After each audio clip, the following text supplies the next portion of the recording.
estos momentos les dejamos aquí al licenciado José Gutiérrez, vamos a tener al Francisco Paz y a nuestro queridísimo también Raúl Tamés.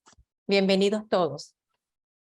Sean muy bienvenidos todos. José Manuel Gutiérrez es asesor de consejos de administración y ejecutivo senior en gobierno corporativo, riesgos, cumplimiento, control interno y tecnología de información. Líder senior con amplia experiencia en el cultivo de relaciones gubernamentales y comerciales e implementación de mejores prácticas. Ejecutivo de alto nivel con experiencia en organizaciones globales, las mejores en su clase. Francisco Javier Paz es consultor en los campos del desarrollo organizacional, planeación estratégica, pensamiento estratégico, factor humano, integridad corporativa, compliance, equidad de género, entrenamiento, calidad, transferencia de tecnología, organización y métodos en reclutamiento y selección de personal. Además, contribuye activamente al logro de los objetivos organizacionales en giros como el financiero, educativo, comercial, automotriz, transporte, manufactura, construcción y administración de servicios públicos. Por último, el maestro Raúl Tamés es psicólogo especializado en psicofisiología forense, maestro en educación familiar, creador de la metodología TPS, poligrafista, experto en prevención de fraudes dentro de las organizaciones a través de la técnica de entrevista kinésico-forense para detectar el engaño. Es un honor tenerlos aquí presentes y damos inicio a este panel.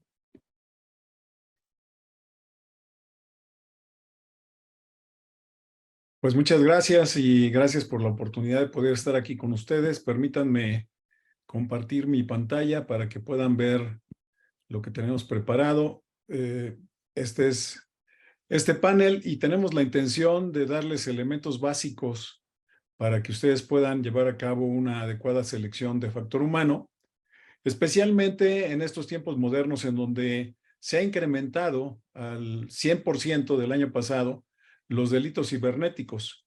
Y bueno, pues esto va en aumento. Desafortunada o afortunadamente, el trabajo en casa, que tuvo consecuencia por la pandemia, pues ha traído el acceso remoto a nuestras instalaciones de muchas personas. Eventualmente ahorita todavía algunos de nosotros estamos trabajando a distancia y eso incrementa el riesgo de tener problemas cuando estamos trabajando desde casa, y junto con las nuevas tecnologías, lo que hoy se llama pues todo lo que tiene que ver con el acceso a nuestro propio hogar, el acceso remoto también a máquinas, a elementos de seguridad en nuestras empresas. Y bueno, pues ese es un botín que los ciberdelincuentes están buscando todo el tiempo. Y hay métodos para poder hacer algunas cosas. Normalmente se requiere la cooperación de alguien de adentro para poder concretar un evento de esta naturaleza. Y los métodos que utilizan los ciberdelincuentes a veces son métodos muy sutiles, en donde inclusive se establece una relación romántica con alguien de dentro de la empresa con el único fin de sacar información. Es ir ubicando a las personas correctas, acercarse a ellas y obtener de ellas sus passwords o la información que permita el acceso remoto a todo el ambiente que se tiene en este tema, desde las computadoras maestras, los servidores, computadoras específicas, por ejemplo, de áreas de tesorería, a veces de áreas de entrega y recepción de artículos, en fin, o simplemente bajar las bases de datos de los clientes, que hoy por hoy son muy valiosas para poder, pues, venderlas y obtener allí algún ingreso derivado de esto. Y vamos a platicar un poco de este tema. Me toca a mí hacer la introducción. Después Francisco nos platicará un poco de todos los procesos y finalmente Raúl nos dirá cuáles son los elementos clave que podemos considerar para hacer los procesos de contratación de la mejor manera posible. Entonces déjenme empezar con esto. Esa es una pregunta que hay que responder. ¿Alguna vez se ha presenciado algún comportamiento no íntegro en el trabajo, en el negocio o aún en la iglesia, ¿no? Alguien que toma dinero de las ofrendas o de las aportaciones que las personas hacen voluntariamente Y en fin, o sea, al final, hoy por hoy, los valores han ido cambiando también y no necesariamente la gente tiene la misma ética, y no quiere decir que la ética de antes fuera mejor o peor, simplemente el concepto de ética se ha ido transformando. Este es un instrumento que se publica cada año, cada 2 años, perdón. El último publicado es el del 2022, aunque todavía no está totalmente disponible. Pero para tener una idea, aquí hay algunos datos que estamos hablando de las pérdidas en dólares, ¿no? Hubo 2.504 casos reportados con los que accedieron a hacer la encuesta. Eso no quiere decir que pudiera ser un total, pero esto suma 3.6 billones de dólares, lo cual es bastante grave. El 5% de los ingresos de las empresas se dedican no que se dediquen, sino más bien son víctimas de ese 5% de ingresos en cualquier organización. 43% de los casos fueron denunciados por los empleados. Esto es un dato importante. Y toma 14 meses en detectarse con una pérdida mensual de $8,300. 86% de los casos con apropiación media de activos de $100,000. Y 10% de casos que es a través de los estados financieros. Y aquí los importes ya se van a otro nivel, a un promedio de casi $1 millón. Entonces, estos son datos importantes porque de alguna manera todas las personas que hicieron esto dentro de las empresas entraron por áreas de reclutamiento. Y entonces, bueno, habría que ver cómo formalizar y cómo hacer más sólidos los procesos de reclutamiento de nuestras empresas. Ahora, al final, esto, pues, para que tengan una idea del perfil, la edad de entre 30 y 50 años, el 69.8% de todos estos grupos fueron cometidos por este grupo de edad, personas que están entre los 30 y los 50 años. Hay un grupo también muy importante después de los 50 años, alrededor del 30% también es cometido entre los 50 y los 70 años, si todavía están en edad activa. Esta fecha, este porcentaje ya cambió para la siguiente encuesta, pero son masculinos, es decir, los fraudes cometidos por hombres es alrededor de un 69, vamos a decir, personas del sexo masculino. Ese es el porcentaje.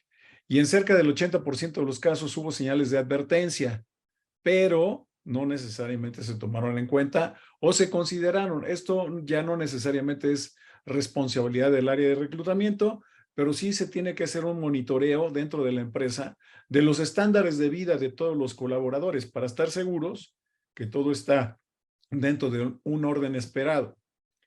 70% de los defraudadores, esto es interesante también, cuentan con un título administrativo o posgrado. Están en una posición que presupone confianza, por ejemplo, el mismo propietario o un alto ejecutivo. A ver, ¿cómo? Sí, los propietarios a veces se hacen autofraudes para evadir impuestos, para resolver algún problema que tienen, o para o para cobrar un seguro. O sea, sí hay situaciones en donde los altos ejecutivos o los propios dueños cometen un fraude. Evidentemente tienen un buen conocimiento de los planes contables y de los controles. De eso vamos a platicar un poco. Y experiencia en contabilidad, sobre todo en empresas grandes. O sea, sí saben cómo se manejan los números y es por ahí donde eventualmente entran. Hacen lo que tienen que hacer. El tema central atrás de todo esto, pues, es la integridad. Que la integridad puede haber múltiples definiciones, pero déjenme tomar esta para poder centrarnos en lo que queremos decir. Es una cualidad de quien tiene entereza moral, rectitud y honorabilidad en la conducta. En general, es una persona íntegra, es alguien en quien se puede confiar. Eso es de lo que se trata. Y bueno, nuestro tema es los ciberataques, entonces tenemos que tener al menos una idea de cuáles son los tipos. No voy a entrar al detalle, solamente los voy a marcar aquí porque, bueno, estamos muy limitados en el tiempo. aquí lo que es importante de resaltar, más allá de los tipos de ataques informáticos, es que de alguna manera el ciberdelincuente obtiene la capacidad de acceder a los medios informáticos de la empresa. Y desde ahí es donde empieza a desarrollarse. Y como lo dije hace un momento, a veces hasta establecen relaciones románticas con personas clave. Por ejemplo, en un caso reciente en el que tuvimos participación, el ciberdelincuente enganchó a la secretaria del director general y le fue sacando información poco a poco hasta que obtuvo lo que necesitaba y bueno, pues ejecutó el ataque. Y después a ella misma le dio la información de qué es lo que estaba haciendo la demanda, o sea, qué es lo que estaban pidiendo para liberar pues todas las instalaciones informáticas. Entonces, esto tiene mucho que ver también con cuestiones que rebasan el ámbito meramente, digamos, del trabajo o el ámbito laboral. También a veces se entra por el lado sentimental. Entonces, bueno, son consideraciones que se tienen que tener. Ahora, en el tema de reclutamiento, pues hay que hacer algunos exámenes que me permitan evaluar o tener un conocimiento general de cuáles son los valores y la ética de estas personas que vamos a contratar. Más allá de hacer un background check, y ya veremos con Raúl que también hay maneras de hacer evaluaciones de tendencias hacia el delito o hacia el fraude o hacia la malversación. Y bueno, eso nos va dando un panorama. Evidentemente no hay una garantía del 100%, pero a mayores controles, mayores probabilidades de no tener problemas con las personas que estamos contratando. Ahora, es poco usual que cuando hay un problema, un delito o alguna circunstancia de esta naturaleza, se regrese la mirada hacia el área de reclutamiento, porque normalmente ya se pasaron los procesos internos. Esta parte, a lo mejor los exámenes, a lo mejor los exámenes técnicos, las entrevistas también con las áreas de recursos humanos y aún las entrevistas técnicas. Estas personas, como ya lo verán más adelante con Raúl, pues son capaces de pasar todas las pruebas tradicionales. Entonces hay que hacer algunas otras cosas. Eso es parte de lo que se hablará en un momento más. Entonces, un buen diseño del perfil del candidato es algo que nos puede ser muy útil, es algo que nos va a ayudar. De alguna manera, toda esta parte es bien importante. Y ojo, el buen diseño del perfil del candidato no tiene solamente que ver con las habilidades técnicas, ni siquiera aún con las habilidades blandas, sino cuál es el nivel de certidumbre o de, vamos a decir, de probidad que se les requiere para ese puesto en particular. ¿Para qué? Para tener un sistema de monitoreo permanente y sistemático sobre el trabajo que se está desarrollando todo el tiempo. Aquí lo que sugerimos son estas pruebas de integridad, llámense como quieran. Algunas funcionarán más, otras funcionarán menos, pero no necesariamente es el tema, el hecho de que de alguna manera solamente nos refiramos a las pruebas tradicionales, sino que es importante que podamos atender a todas las cosas que se necesitan. De ahí nos vamos a la evaluación y aquí es importante empezar a meter elementos en las pruebas que me permitan ver la competencia técnica en temas de ciberseguridad de las personas que vamos a contratar. Como auditor me ha tocado ver cosas que, bueno, son a veces indescriptibles, pero cosas más frecuentes se las voy a comentar. Por ejemplo, muchas veces la secretaria o alguien cercano tiene los passwords de los procesos, digamos, que son más sensibles. Los tiene la secretaria para agilizar o para cualquier tema. Me ha tocado ver que las passwords están pegadas en la pantalla de la computadora para que no se nos olviden. Y detalles como estos que son los que van abriendo la puerta para un ciberataque. Entonces, como parte de estos procesos de reclutamiento, consideramos que es importante también pues hacer una evaluación considerando ese elemento o ese componente de la cultura digamos, qué piensan las personas respecto a la ciberseguridad para tener una idea y trabajar, por supuesto, por un lado, contratar a las personas éticas y por otro lado, ir desarrollando desde el reclutamiento una cultura adecuada de ciberseguridad. Déjenme voy a quitar la presentación y voy a platicar con ustedes un poco en relación a todos los elementos que podemos considerar en los controles para el reclutamiento y después para el sostenimiento o para el seguimiento de nuestros candidatos. Estas pruebas de evaluación de integridad deberían de hacerse sistemáticamente y periódicamente, especialmente en puestos delicados, en puestos que son sensibles, en puestos que tienen que ver con el tratamiento de información, del dinero, tesorería, en el tratamiento de almacenes, en el tratamiento de aspectos contables y fiscales, y sistemáticamente estar dando elementos o revisando para estar seguros de que todas las personas que están trabajando en estas áreas siguen con ese comportamiento ético, porque a veces sucede que las personas tienen problemas y a veces la manera de resolver sus problemas personales es atentando contra la empresa. Una de dos, coludiéndose con alguien del exterior, sea voluntaria o involuntariamente, o ellos mismos actuando. El último de los que vimos ahí como ataques es el ataque interno, en donde los propios colaboradores que conocen todo el sistema, que conocen los controles, pues se meten a áreas sensibles y obtienen información o ejecutan acciones que van en detrimento del activo o de los activos de la propia empresa. Creo que tenemos un área reservada al final para preguntas y yo terminaría mi exposición con esta parte y le daría paso a Francisco Paz, que va a darnos el siguiente elemento de nuestra presentación. Perdón, voy a meterme yo primero. Ok, adelante, Raúl.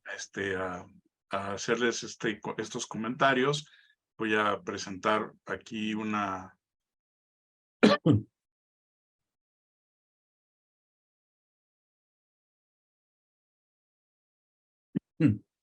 A ver si ya se puede ver.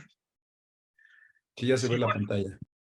Gracias. Y bueno, pues continuando con el tema y habiendo visto algunos aspectos de los controles internos, pues ahora yo me quiero enfocar más bien en lo que es esta parte de la selección del talento humano y cómo esta influye en los delitos cibernéticos. Como decía José Manuel, pues aquí hay una serie de delitos que se han puesto de moda, pero en este caso todos estos que vemos aquí en pantalla son cometidos de afuera de la empresa hacia adentro o de afuera de nuestras casas hacia nosotros, en donde nos quieren cooptar nuestros datos y demás. Pero lo que nos interesa es el peligro que pueden representar nuestros colaboradores en este tema, más allá de los que de fuera cometen los delitos. Y por aquí encontramos en algunos datos que el 40% de los fraudes cibernéticos son inducidos por gente que trabaja y que se granjeó algún acceso de confianza y abusó de para llevar a cabo algún fraude, es decir, que están dentro de la empresa. Por eso aquí una combinación de buenos blindajes tecnológicos para evitar que haya fugas, que no se considere la seguridad como algo prioritario, pero sobre todo, pues, que la gente lo pueda cometer, ¿no? Ya que el factor humano es la parte más débil de este tema, porque ya las tecnologías, pues, tienen muchos recursos, y si la empresa va a la vanguardia, pues obviamente tiene mucho blindaje tecnológico. El problema, pues, como siempre, es la gente, ¿no? Y el factor humano, en los accidentes de aviación, por ejemplo, pues normalmente es el factor humano el que comete alguna falla más que las computadoras del avión. Así es de que pues hay que tener mucho cuidado, no ser confiado, como lo comentaba hace un momento, que enamoraron a la secretaria y con ello pues le obtuvieron toda la información. Entonces no hay que ser confiado, hay que tratar de ver con quiénes nos relacionamos y tener mucho cuidado, ¿verdad? Y bueno, pues obviamente de acuerdo a los controles, una parte de los controles internos que nos compete a nosotros en recursos humanos, pues como ya lo decía José Manuel, pues es verificar la ética y la honestidad de la persona. Y bueno, pues obviamente los otros controles que van a asegurar que la gente que ya ingresó se mantenga derecha, que se mantenga ética, pues es el seguirles presentando los códigos de ética de la empresa, darles alguna capacitación, como ya lo dijo, en cuanto al uso de las tarjetas de acceso, las cuentas de usuarios, los passwords, para mantenerlo todo confiable. Como aquí vemos, pues hay quienes luego no quieren apagar su computadora porque van a perder la información que tienen ahí o después se les va a olvidar y esto pues puede generar que haya estas fugas de información. No falta aquel que pues se da una vuelta y empieza a ver qué están escribiendo los demás, ¿verdad? Cuando ya hay esta intención. Y un caso que a mí me tocó hace años y que fue la alerta de esto precisamente fue que una gerente de recursos humanos, fíjense, del Buró de Crédito en México, me comentó que tenían la mejor tecnología anti-hackers, pero cuando vio que los empleados eran los vulnerables, pues ahora sí que entró casi que en pánico. ¿Por qué? Pues porque se presentan situaciones como la siguiente. Por ejemplo, una empresa que le deba $200,000 al sector financiero y que está boletinada, pues ya no le van a prestar más dinero hasta que pague. Pero si esta empresa encuentra a un empleado corrupto y deshonesto, que en México pues estará ganando unos $500 al mes y le ofrecen $10,000, pues de un clic le borra la deuda a la empresa. Y con esto ya, por mucha tecnología que tengan anti-hackers, fue alguien de adentro que con un solo clic realizó el delito, ¿verdad? Se coaludió. Así es de que el capital humano pues es la primera línea de defensa porque somos los que estamos dentro de los procesos. Como dijo José Manuel, pues a lo mejor hemos visto, hemos escuchado en el radio pasillo que alguien presume de cosas que no debería, que tiene dinero o tiene carros que no tendría por qué tenerlos de acuerdo a su nivel salarial. Todo esto nos puede ir dando una oportunidad de saber que alguien se está portando mal, ¿verdad? Y para eso están pues otros controles como son las líneas de denuncia, donde de manera anónima podemos decir yo escuché tal cosa, pero bueno, a veces pues tampoco nos queremos meter en problemas, ¿verdad? Esto es algo muy común de la cultura de nosotros los mexicanos. No queremos meternos en problemas porque qué tal que después nos llaman de testigos y bueno, pues nadie quiere involucrarse, pero pues entonces lo que tendremos que hacer en recursos humanos es esmerarnos más en los controles. Y por ejemplo, la gente misma de recursos humanos, por ejemplo, aquí cometió este asunto, dice, una colega de recursos humanos en un curso que dimos hace algunos meses, le comentó a la persona que la invitó al Zoom que le había pasado lo mismo, que había acudido a una firma de reclutamiento especializada en perfiles de TI y que le fue de gran ayuda, pues ellos conocen el mercado y saben dónde buscar el talento, pero esa persona les cometió fraude. Entonces, le sugirieron a esta colega de recursos humanos, pues que usara alguna metodología, en este caso, TPS, que es nuestra prueba psicométrica para evaluar situaciones de honestidad o rasgos de falta de honestidad, para evaluar esos rasgos, ¿verdad? En sus procesos de selección. Y miren lo que respondió, que mejor no lo haría, ya que si es difícil cubrir vacantes, le sería más difícil con más filtros. ¿Qué opinan ustedes de estas decisiones de algunos colegas de recursos humanos? Que serían cuestionables, ya que a veces, desafortunadamente, hay colegas que se lavan las manos y dicen, no, otros que no quieren saber del tema, alegando que no es de su incumbencia. ¿Y esto qué sucede? Pues provoca que otras áreas como compliance, contraloría, auditoría, prevención de riesgos, nos descalifican a recursos humanos por no saber qué hacer en este tema, ¿verdad? Y si queremos ser ese gran socio estratégico que tanto se menciona y está de moda el término, pues eso implica tener mayor responsabilidad y no ser negligente, ¿verdad? Antes, pues a lo mejor no existían una buena psicometría o un buen método de entrevista para poder detectar personas con falta de ética, pero ahora sí la hay. Entonces, si es por desconocimiento, pues qué bueno que nos podemos documentar. Pero si es por negligencia, pues ahí sí ya es una falta precisamente de la ética de los propios, de algunos colegas de recursos humanos. Por ejemplo, podemos ser un gran socio estratégico porque cuando se comete un fraude adentro de la empresa, el clima laboral se altera y eso nos compete completamente a nosotros en recursos humanos. O los empleados que fueron utilizados como esa secretaria de donde obtuvieron los passwords, en donde quedan deprimidos, quedan estresados y nadie hace nada por ellos, ¿verdad? Es ese efecto secundario, es ese daño colateral que a veces las empresas no consideran, pero que nosotros de recursos humanos deberíamos atender a este factor. El factor humano es muy importante. Otra situación que sucede es que el área donde se cometió el fraude queda desprestigiada dentro de la misma empresa y afuera de la empresa la reputación queda en entredicho, ¿verdad? De la empresa. Así es de que pareciera ser que recursos humanos no estamos involucrados en estos temas, pero sí lo estamos. Por eso es que la sugerencia es cambiar estos paradigmas ante los delitos corporativos, porque ahora sí podemos identificar con mayor certeza esas conductas de riesgo en los candidatos y colaboradores. Claro que para ello, pues hay que tener más conocimientos, entender mejor cómo funciona. Para poderlo prevenir, pues hay que entender cuál es el perfil de un defraudador en el caso cibernético o en cualquier otro caso, o un acosador sexual dentro de la empresa, cualquiera.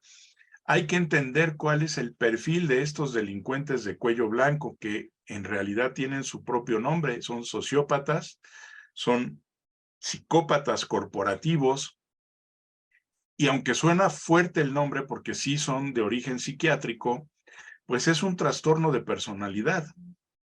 Y si lo entendemos, podemos entonces empezar a detectar aquellas personas que parecen normales, que parecen encantadoras, carismáticas, muy buenos colaboradores y que obviamente tienen una habilidad técnica excelente, ¿verdad? Tienen títulos universitarios, cursos, han trabajado en grandes empresas, pero tienen este problema de personalidad y no lo pueden evitar.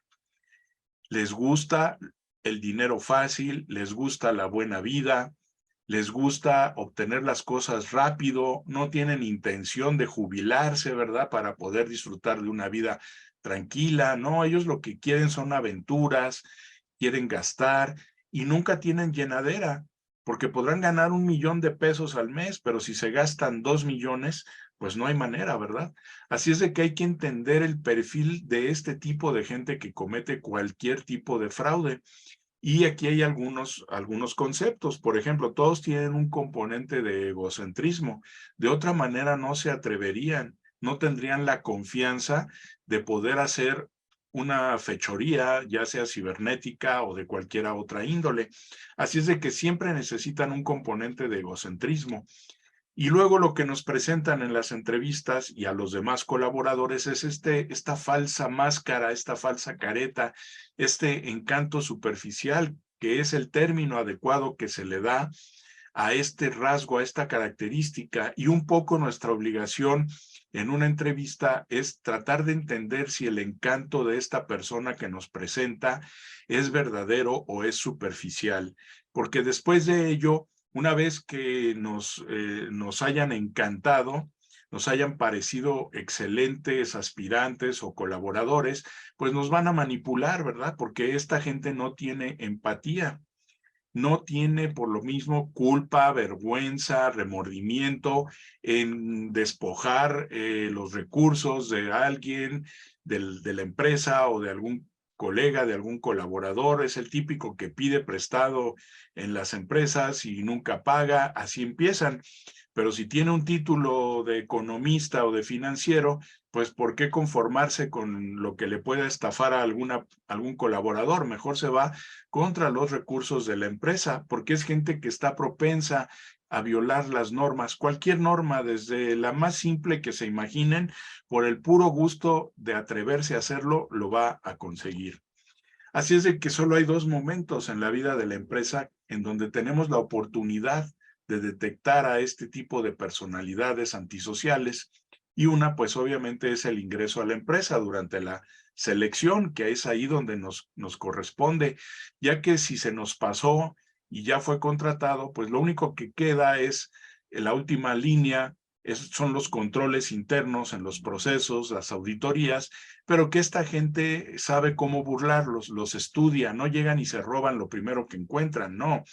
Llegan y estudian las fallas de los controles, estudian a los jefes, a los colaboradores para ver quién va a ser un obstáculo, quién va a ser un aliado, quién no se va a meter. Y de acuerdo a esta planeación que ellos hacen, es cuando entonces se deciden a cometer el delito. Nosotros, pues, tenemos este marco teórico del doctor Robert Herr, a quien vemos en pantalla, que es la máxima autoridad actualmente en lo que son el análisis de las personalidades antisociales o de los psicópatas corporativos, como él ya les ha llamado, y que dice que si no los hubiera estudiado en las prisiones de Canadá, pues lo hubiera hecho en la bolsa de valores, ya que tienen el mismo perfil delictivo. La única diferencia es de que los que sufrieron maltrato en la infancia, pues su manera de ejercer sus actos antisociales es violento, y son los que secuestran, asesinan, roban en la calle, etcétera. Pero los que vivieron en una familia normal y fueron a escuelas normales y han trabajado en empresas normales, pues ellos no necesitan ejercer la violencia para cometer un fraude.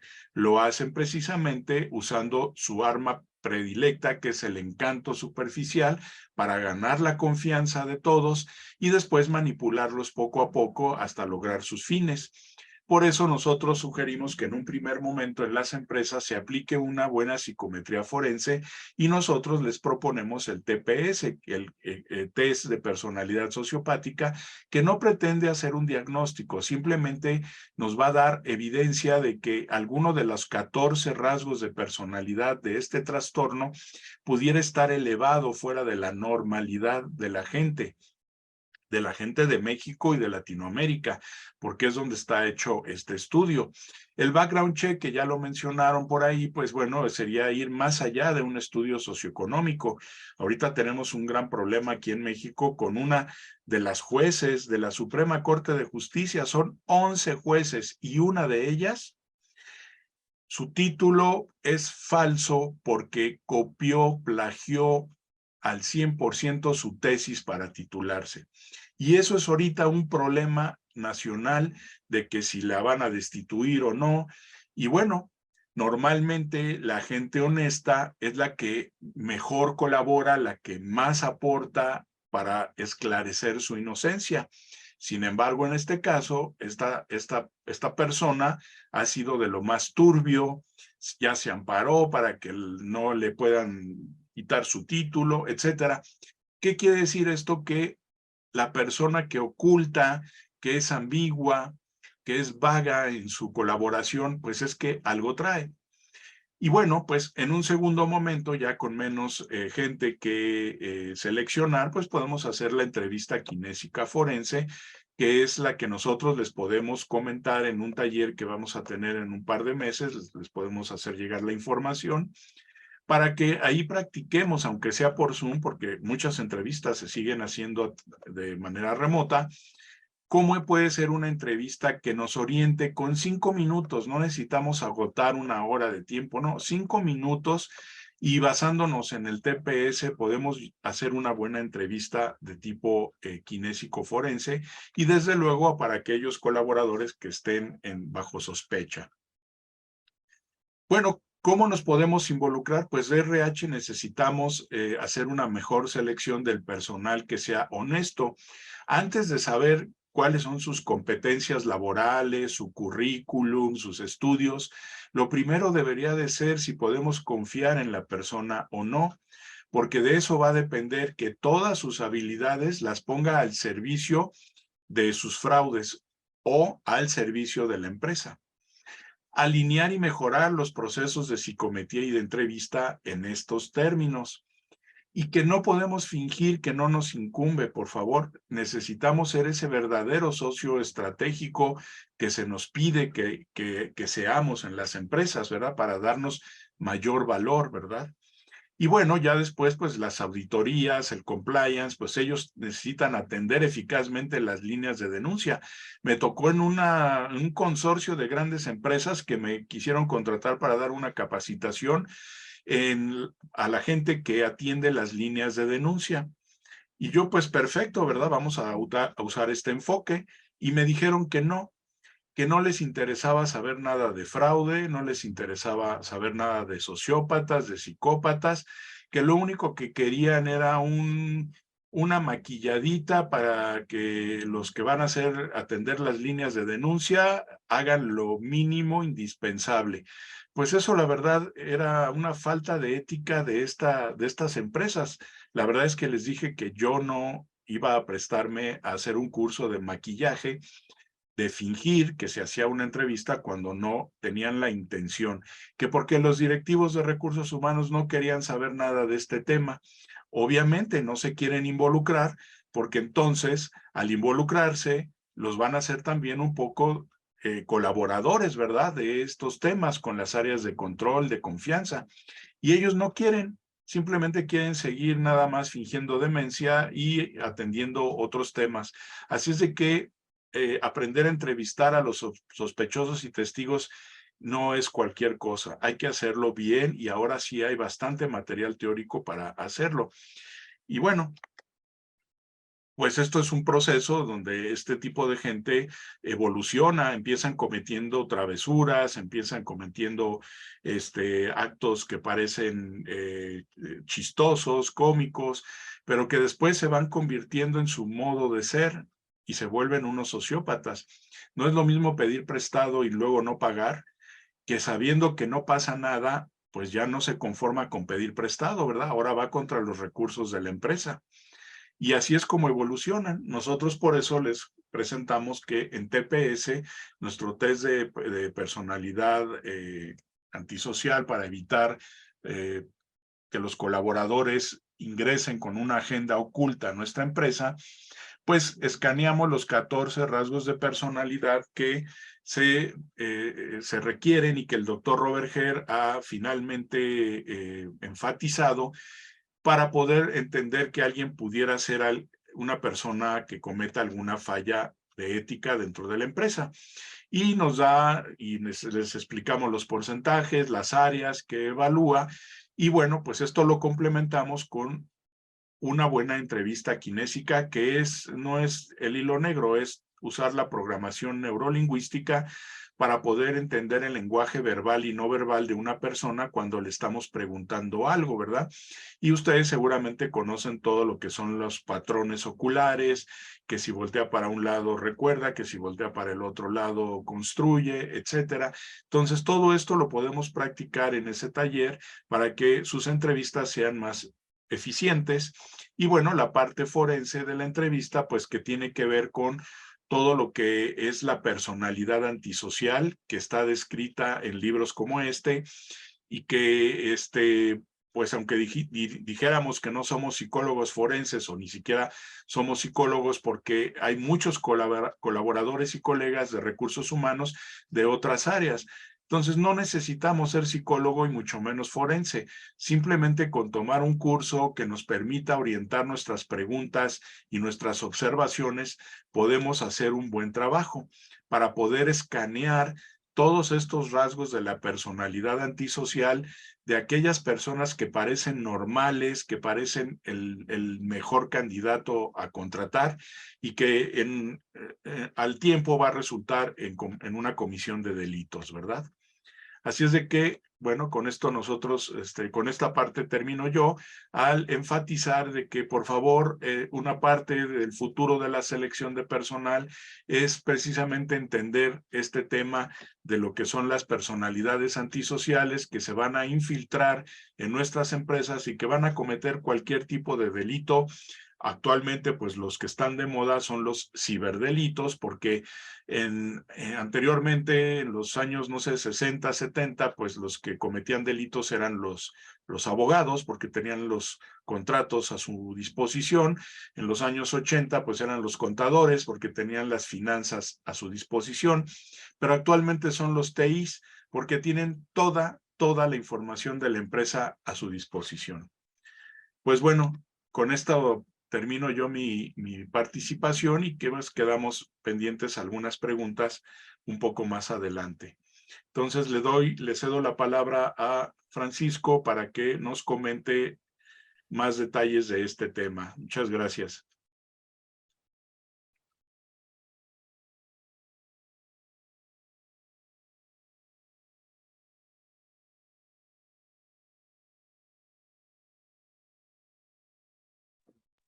No te oyes, Paco.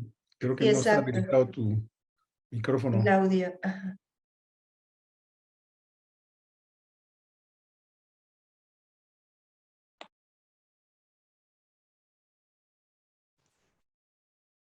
¿Aquí me escuchan?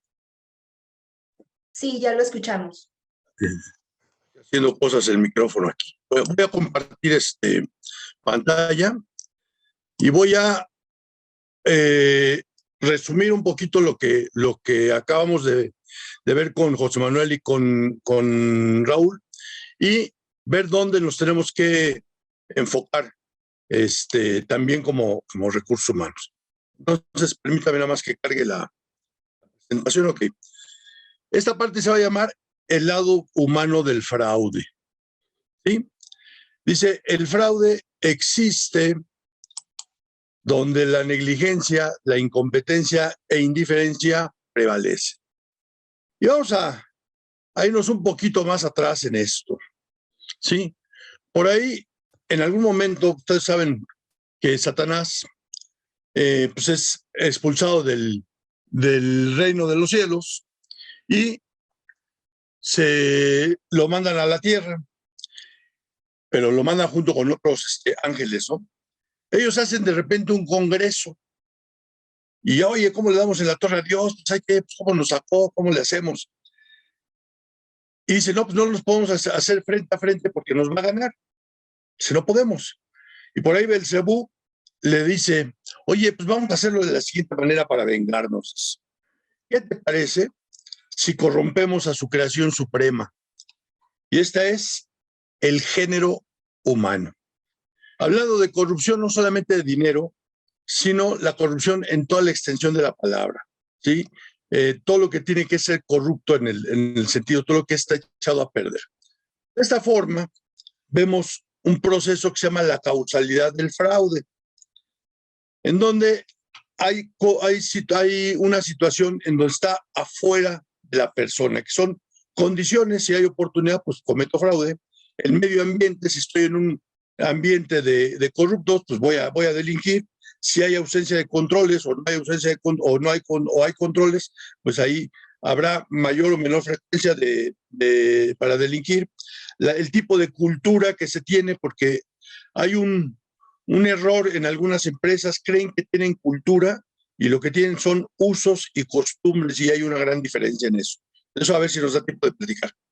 Si hay una metodología para detectar fraude y tecnología, como ya nos han explicado los dos ponentes anteriores.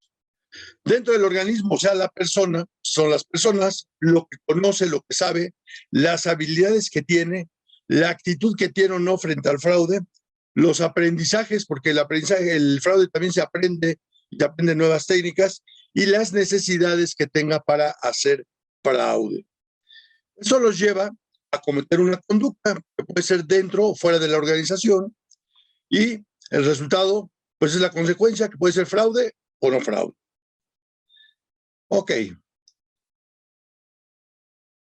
Hay un concepto para fraude que se ha manejado mucho, que es el triángulo del fraude, en donde está primero la presión que puede tener la gente, o el estímulo, el incentivo, ¿sí? El sociópata, pues ya nos mencionaba Raúl, pues su intención no necesita un incentivo, simplemente se va a ir sobre lo que él busca, ¿no? Ahora, en este caso, él buscará una oportunidad, aquí es donde entra lo que nos mencionaba José Manuel. Si no hay controles, pues la gente va a poder delinquir. Si no hay adecuada vigilancia, normatividad, pues la gente va a poder delinquir tranquilamente. Dicen que la mano más santa peca en un arca abierta. Y por otro lado tenemos la racionalización, que es el proceso interno de la persona para justificar o no el fraude, ¿sí? Ya me lo merezco, póngame donde hay, no me den, póngame donde hay, etc. El repertorio que trae de entrada la persona nos puede llevar para allá. Esto ha evolucionado en algo que también le llaman el diamante del fraude, donde está el incentivo, donde está la oportunidad, está la racionalización, pero aparece un nuevo elemento que es la capacidad. Mientras el área de capital humano no está capacitando en técnicas antifraude, en técnicas anticorrupción, en técnicas antilavado de dinero, los defraudadores, la delincuencia sí está capacitando a su gente y sí está buscando formas nuevas de delinquir. Como lo mencionó al final de su charla Raúl, ahora ya estamos con la gente de TI y ya se ha vuelto ciberdelincuentes. ¿Qué ven aquí? Yo les preguntaría, por favor, pongan atención a esta lámina. Vean en el chat si me quieren decir qué es lo que ven y vamos a hacer una reflexión. Les voy a dar 5 segundos más para que la vean y me dicen qué es lo que ven, por favor. 3, 2, 1, la quitamos. ¿Qué es lo que vemos aquí? Algunos pudieron ver unos ángeles, algunos pudieron ver unos demonios, algunos vieron uno u otro, o algunos pudieron ver todos los dos al mismo tiempo. ¿Qué quiere decir esto? Primeramente, que hay 3 verdades psicológicas. En la primera, el mundo está lleno de bondad y de maldad, y lo ha estado, lo está y lo estará siempre. O sea, el bien y el mal siempre están en el mundo. No está uno primero y otro después, siempre conviven. En la segunda dice, la barrera entre el bien y el mal es permeable y nebulosa. ¿Por qué? Porque a veces pensamos que con cumplir la ley estamos haciendo las cosas bien. Y a veces la ley no está haciendo las cosas bien. Pongamos un ejemplo, cuando era legal la discriminación de la gente de raza diferente, ¿no? Cuando era legal la persecución de la gente por sus creencias, como en el caso del pueblo judío. Entonces, a veces hay que entender bien que la ley no necesariamente nos dice qué está bien y qué está mal. La tercera dice que los ángeles pueden convertirse en demonios. Sí, la gente buena se puede convertir en mala. Pero algo que quizás es más difícil de imaginar es que los demonios puedan convertirse en ángeles. Y esta creencia es la que ha dado al traste con todo nuestro sistema de reconversión en el área delictiva, porque los delincuentes, lejos de convertirse, como se llaman los centros de readaptación social, se convierten en centros de perfeccionamiento delictivo. Bien, aquí hay un proceso donde vemos una estructura psicológica del fraude. Primeramente vemos en donde vemos si hay la oportunidad de hacer fraude, ¿sí? Dice, soy consciente de que este comportamiento es fraude. Primeramente, la gente a veces delinque porque es inconsciente, no sabe si está bien o está mal y es válido. Si no es consciente, pues como no le parece que es malo, se va a ir directo a cometer el fraude. Si es consciente, dice, utilizo mi intuición moral y carga emotiva. Mi intuición me dice, cometer fraude es aceptable. Si me dice que no es aceptable, no cometo fraude. Si me dice que sí, estoy experimentando intuiciones confusas, contradictorias, razono si los costos son mayores que los beneficios del fraude, ¿sí? Y si ya cometí el fraude y experimenté algún efecto negativo, ¿cómo lo voy a reducir?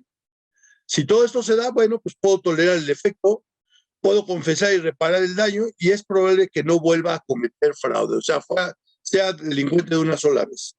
Si es al contrario, pues racionalizo el fraude y sigo cometiendo fraudes, me autoafirmo, me autolibero, me justifico, cambio mi actitud de ser alguien honrado, me vuelvo un defraudador y probablemente seguiré cometiendo fraude. Este proceso no lo sigue la gente sociópata. Esto lo sigue la gente que puede caer en la tentación o puede ser manipulada, como ya nos lo mencionaron José Manuel y Raúl. ¿Ok? Bien.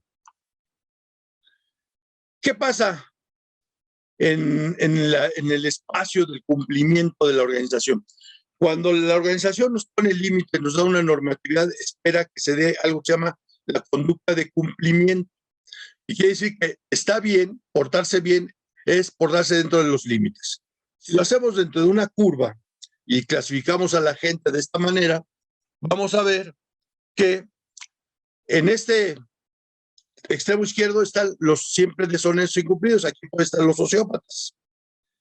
En este extremo están los siempre cumplidos, la gente que no necesita, que ya nació así, que tiene principios y valores muy sólidos, pero en medio tenemos a gente que depende de las circunstancias. Y aquí hay un peligro latente, y aquí hay un área de oportunidad importantísima. Y a esto le vamos a dar un área de oportunidad para el compliance behavior o la conducta de cumplimiento. Si tenemos estos dos extremos, ¿sí?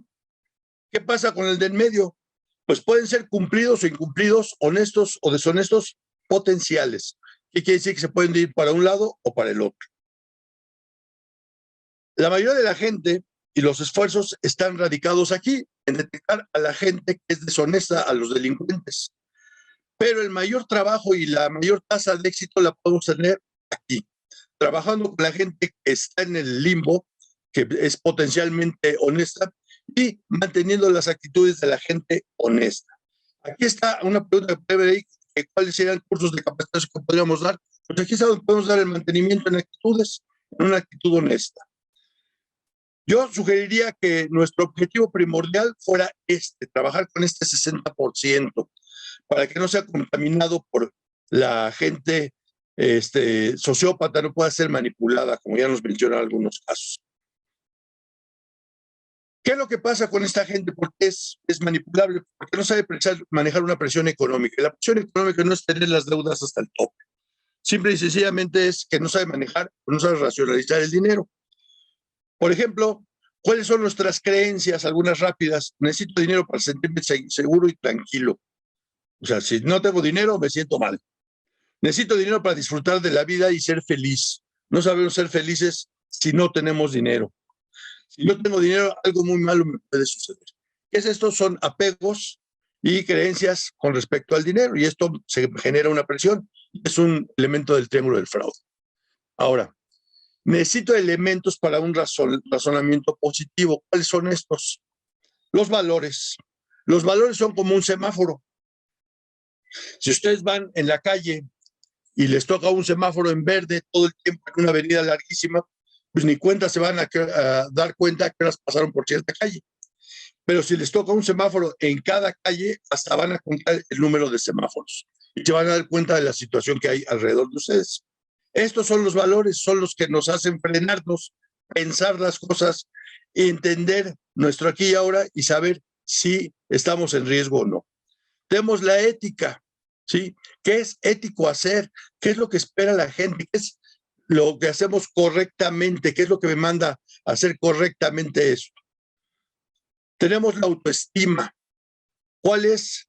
¿Qué tanto me valoro? ¿Qué tanto valgo yo como para caer en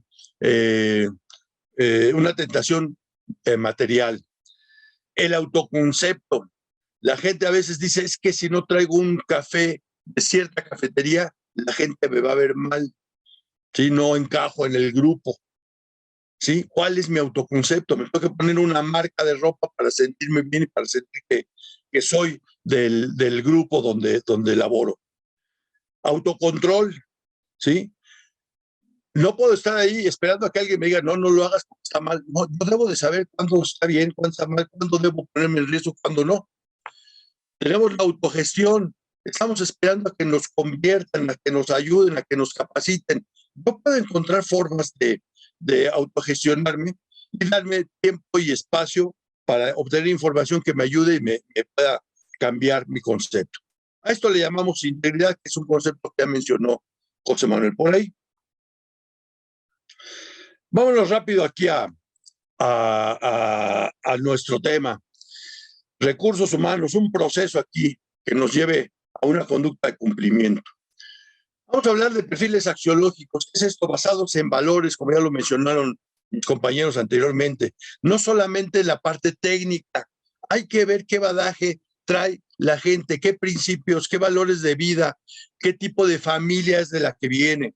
Perfiles basados en valores, además del enfoque técnico. En la integración, un equilibrio de importancia entre los valores organizacionales y los requerimientos técnicos, porque a veces, como ya mencionaba la compañera que decía que muchos filtros no va a poder cubrir la vacante, bueno, pues si vamos a estar aceptando delincuentes, pero ¿para qué hacemos más filtros? No ábranles la puerta y ya.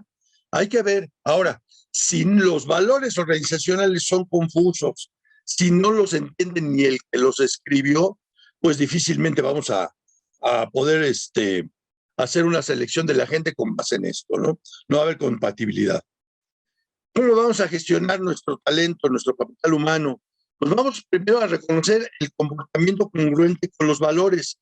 Muchas veces nos vamos a buscar a los culpables, a perseguir, a publicar en el 8 columnas el delito que se dio en la empresa. Eso si los agarramos, si sabemos, ya nos había dicho José Manuel que tardan hasta 14 meses en darse cuenta que les metieron un gol. ¿Por qué no destacar a la gente que hace las cosas bien? ¿Por qué no destacar a la gente que está haciendo las cosas, que está comportando conforme lo manda la empresa? También esto tiene que ver con la justicia salarial, que la gente esté bien remunerada, que esté en el mercado, en un sueldo del mercado, tanto externo como de manera interna, ¿sí? Que esté ganando lo que debe ganar y que valga la pena el apego a normas, que esté reconocido salarialmente. Potencial salario emocional, como son el voluntariado, como son las actividades sociales, apoyo social, etcétera, ¿sí? Donde la gente empieza a ponerse la camiseta más por el dinero que por lo que representa su organización. Capacitación en temáticas como valores, y esto quiere decir que no nada más les digamos estos son los valores de la empresa, hay que describirles los comportamientos esperados para cada valor, porque si no la gente no lo va a entender, no sabe cómo se tiene que comportar, ¿sí? ¿Cuál es el código de ética interpretado, ¿sí? Explicado, que la gente lo entienda perfectamente bien? Procedimientos de denuncia, qué hay que hacer, qué hay que adjuntar, cómo hay que trabajarla, cómo hay que darle seguimiento, qué es lo que se va a hacer, trabajar en lo que es, decíamos, autoestima, autoconcepto, autocontrol y autogestión. Finalmente, el tema de desarrollo, todo lo que es mapas de desarrollo de talento, planes de carrera, estabilidad laboral y en su defecto también los aspectos de desvinculación laboral. Muchas veces hacemos un despido de alguna persona, una desvinculación, cubrimos la vacante y le decimos, ay, háblale a fulanito que se acaba de ir para que nos dé la contraseña de tal proceso, porque él nada más la sabía. Y seguimos manejando la misma contraseña que se manejaba cuando él estaba aquí. Pues claro, ¿cómo no vamos a experimentar fraudes si las contraseñas y los controles eran en manos de todos? Todo esto debe de ir acompañado del prestigio de la organización, su reputación, su imagen, su congruencia, el clima laboral, el liderazgo a través del ejemplo, la transparencia, un sistema de consecuencias, ambiente de trabajo seguro, equipamientos de trabajo, etc. Esto no es solo que Recursos Humanos lo haga, es un sistema, es sistémico. La gente y la organización lo tienen que entender así. Voy a finalizar este videito, lo voy a pasar 30 segundos, se los voy a explicar porque parece que el sonido no está muy bien, pero es de cómo se fuga la gente ahora. Nosotros estamos acostumbrados a gente que se fuga haciendo un túnel o aterrizando un helicóptero en el patio. Vamos a ver aquí cómo se fuga la gente. Es una fuga, es verídico, una fuga de aquí de México. Entonces, Ay, perdón. Entonces la voy a correr. Voy a adelantar porque me dicen que no soy el sonido.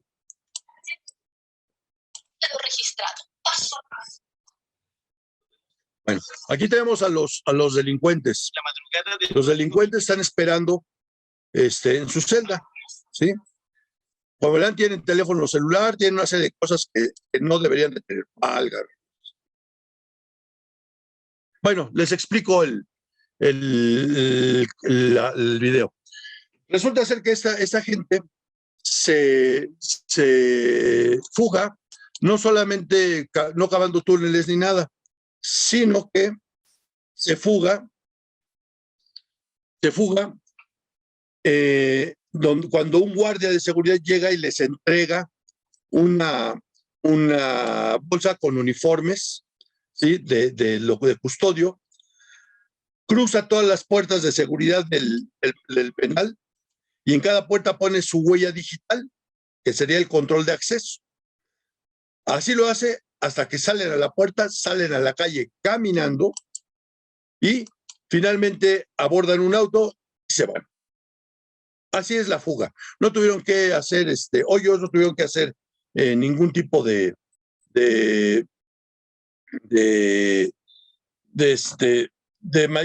mayor modificación al penal. Simple y sencillamente les abrieron la puerta y se fue. De nada sirve que la gente esté diseñando controles, esté diseñando paredes y puertas más altas, si al final una persona abre esa puerta.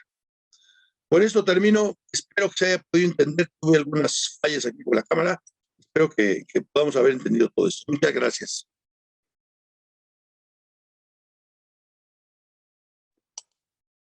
Muchas gracias a ustedes. Por aquí tenemos algunas preguntas. No sé si me apoyen, por favor. Bueno, la primera pregunta.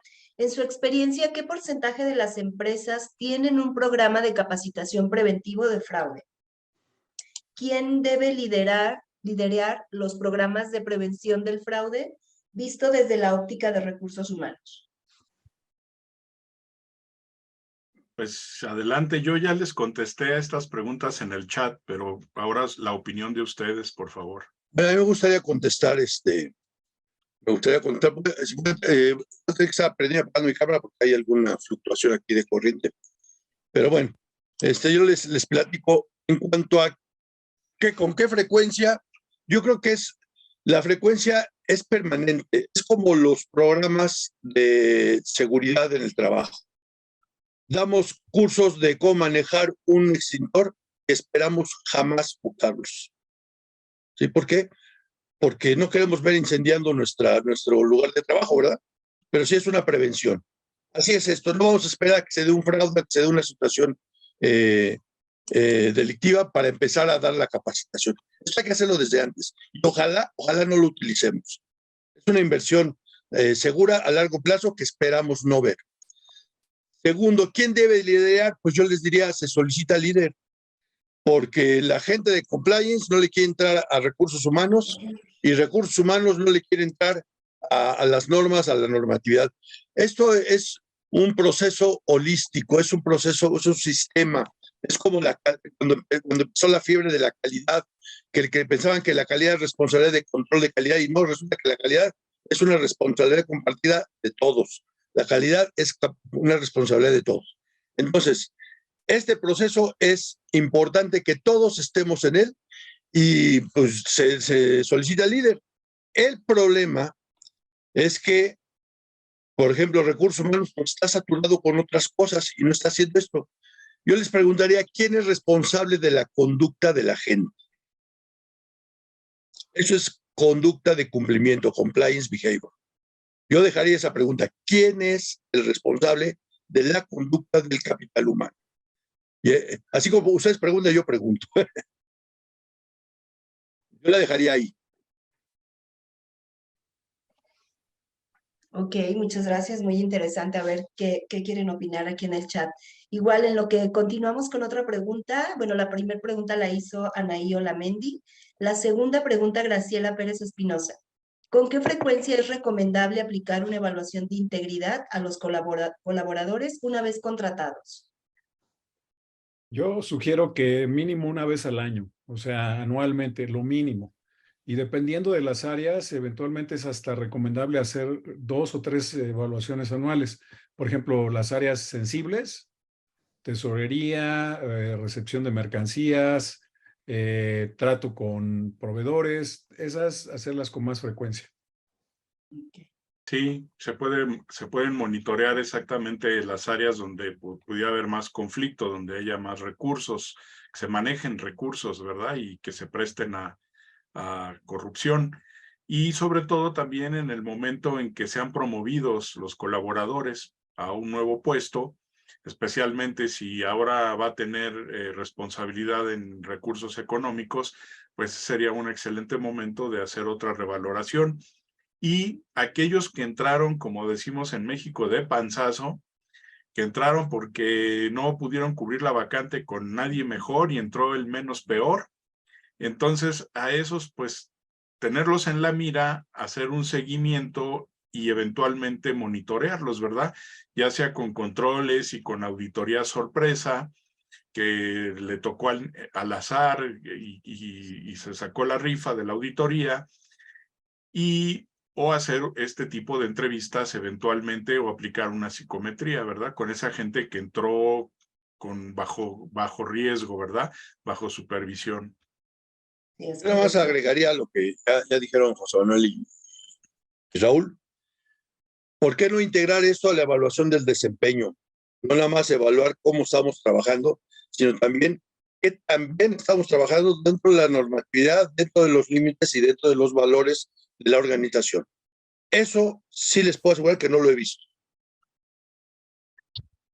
Y de hecho, actualmente, gracias a la norma 35, ya están saliendo en la foto algunos personajes que antes pasaban desapercibidos. Entonces, si alguien resulta que en estos cuestionarios es señalado por generar un mal clima laboral, sería el momento de aplicarle una evaluación o llamarlo a una entrevista, ¿verdad? Podría ser. Sí, igual, Germán, muchas gracias por su opinión. Aquí tengo otra opinión, perdón, Germán Villalbazo. En ocasiones los candidatos no quieren contestar las pruebas por el tiempo requerido y o los directivos de las empresas no aceptan que los candidatos le dediquen mucho tiempo a los procesos de selección. Bueno, él marca que es una equivocación y bueno, tiene mucha razón. Nos preguntan también, Alejandro Rojo, ¿por qué las organizaciones se dan cuenta tarde de que les hicieron fraude? Ese puede ser José Manuel. Sí, normalmente es porque los controles están débiles. O sea, no necesariamente están puestos y funcionando, y cuando sucede eso, lo que termina sucediendo también es que no se dan cuenta hasta que de alguna manera sale por ahí algo, una auditoría, una denuncia, un descubrimiento, es cuando pues ya se dan cuenta que hay un problema. Ok. Yo nada más agregaría que también se dan cuenta tarde, a veces algunos, porque muchos ya se dieron cuenta desde antes y caen en una práctica muy común en las organizaciones, que es la de ocultar el conflicto, que no se sepa, porque no les gusta que sepan que fue vulnerada su seguridad. Nada más agregar eso a lo que dice Manuel. Ok, gracias. Igual Graciela Pérez Espinosa, bueno, vemos que igual están contestando en el chat. La evaluación de integridad de seguimiento debe ser, ay, creo que la quitaron. La evaluación de integridad de seguimiento debe ser la misma aplicada durante la selección de talento o debe ser una diferente. No puede ser la misma. Sabemos que las pruebas, cuando tienen un alto índice de confiabilidad y validez, pueden aplicar el test-retest. Es decir, es como una foto, ¿verdad? En donde me toman la foto hoy y me la toman dentro de un año, y aunque tenga una ropa distinta, lentes diferentes y un peinado distinto, pues básicamente soy la misma persona. Entonces, esto sucede con las evaluaciones que están bien hechas, ¿verdad? Que tienen una buena base teórica y estadística que la sustente. Y entonces pueden aplicar el test-retest con la misma prueba, con el mismo instrumento, e ir monitoreando los cambios de esta persona. Ok, perfecto. ¿Alguien más? No sé si quiera colocar alguna otra pregunta en el chat, por favor.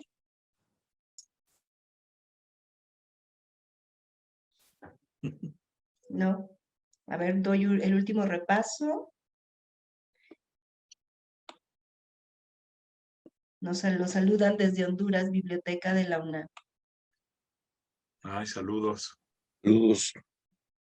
Saludos a los colegas que amablemente invirtieron su tiempo en escucharnos y pues seguramente se les compartirá la sesión en YouTube cuando ya esté subida y pues estaremos a la orden, ¿verdad? Para cualquier futuro consulta o comentario.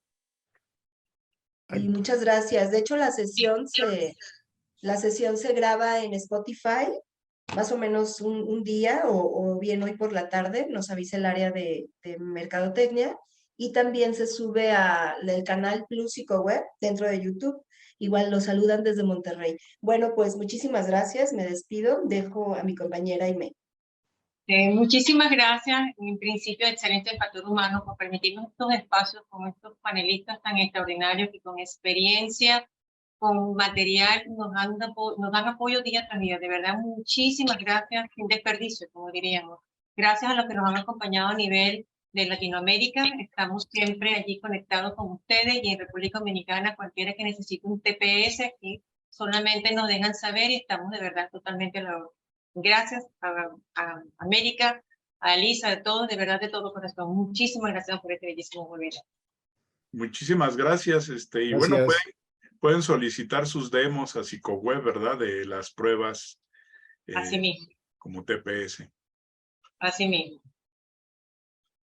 Pues muchas gracias. Hasta la próxima, Dios mediante. Gracias, hasta luego.